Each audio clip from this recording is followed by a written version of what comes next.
invisible garment of destiny. Whatever affects one affects all indirectly. For some strange reason, I can never be what I ought to be until you are what you ought to be. And you can never be what you ought to be until I am what I ought to be. This is the interrelated structure of reality. John Donne caught it years ago and placed it in single graphic terms. No man is an island entire of itself. Every man is a piece of the continent, a part of the main. And then he goes on towards to say, any man's death diminishes me, because I am involved in mankind, and therefore never send to know for whom the bell tolls. It tolls for thee. And I am believing this, and I am living this fact, and we together can live this if we just remain awake in this revolution. So if you think about the hashtag Stay Woke, and the notion of people trying to be awake and trying to stay awake in the middle of all these things going on, so King was in a space and place that he knew this could happen, that there was a community that was at least, welcoming of him. You guys know he was going to places where people didn't want him to be.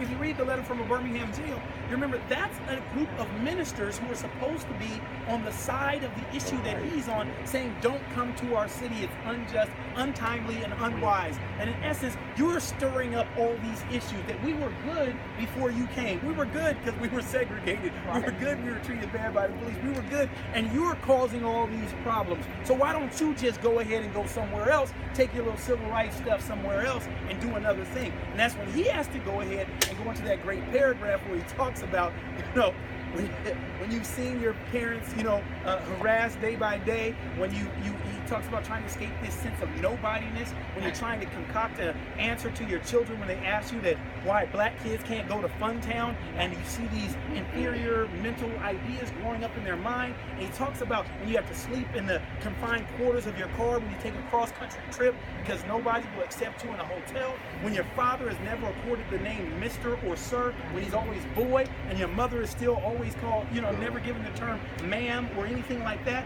When he talks about all the rest of these things, and he talks about when no one cares about your life, he says there comes a time when you have to stop and simply begin to move. You know what I mean? He says waiting can't happen anymore. He says, what he say? The thing about the cup of endurance, there comes a time when the cup of endurance runneth over. And he says, I'm sorry, colleagues and people and whatever else, but we simply can't wait anymore.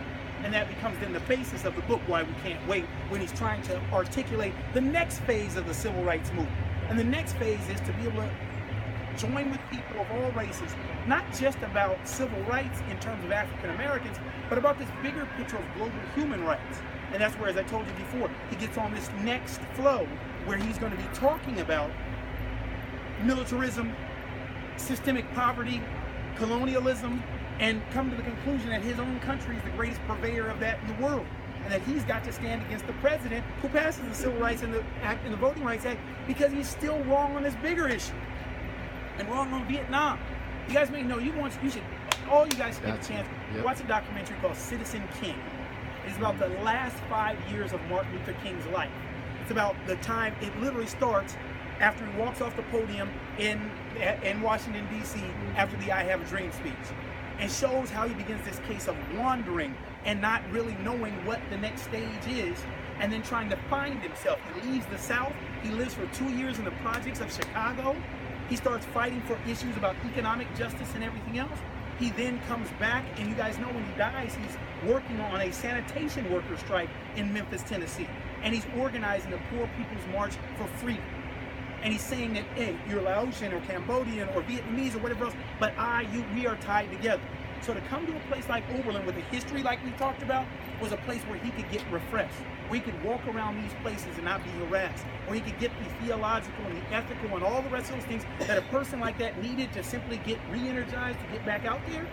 And you can imagine as you'll go when we get to the city, you'll see, and to just walk around that place and not be harried by all the rest of the stuff. So it's a very important city, and like I said, this is the monument to Martin Luther King. We're going to head over here to the monument for the Oberlin Wellington Rescue. So let's roll, let's roll, let's roll. I just texted myself to